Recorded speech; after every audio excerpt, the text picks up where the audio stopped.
Aïe aïe aïe, tu es en première et tu es la première promo à passer ton bac cette année.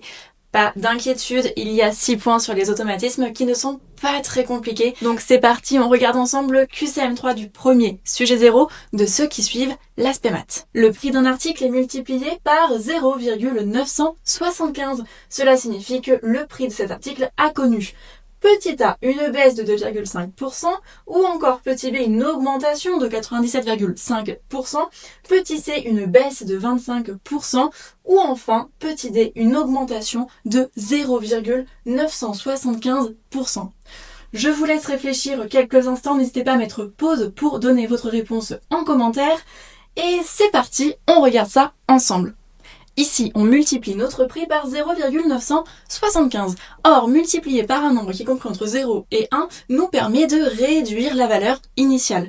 Donc déjà, nous ne sommes ni sur une augmentation de 97,5%, ni sur une augmentation de 0,975%. On élimine B et C. Maintenant, est-ce que c'est une baisse de 2,5% ou une baisse de 25%? Eh bien, pour trouver le coefficient multiplicateur, effectivement, ce nombre-là s'appelle le coefficient multiplicateur. On calcule 1 moins le taux. Du moins quand c'est une baisse. Ici, on sait que c'est une baisse. Et 1 moins combien nous donne 0,975? Eh bien, c'est 1 moins 0,025. Autrement dit, 2,5%. Effectivement, si on avait une baisse de 25%, on aurait trouvé un coefficient multiplicateur de 0,75.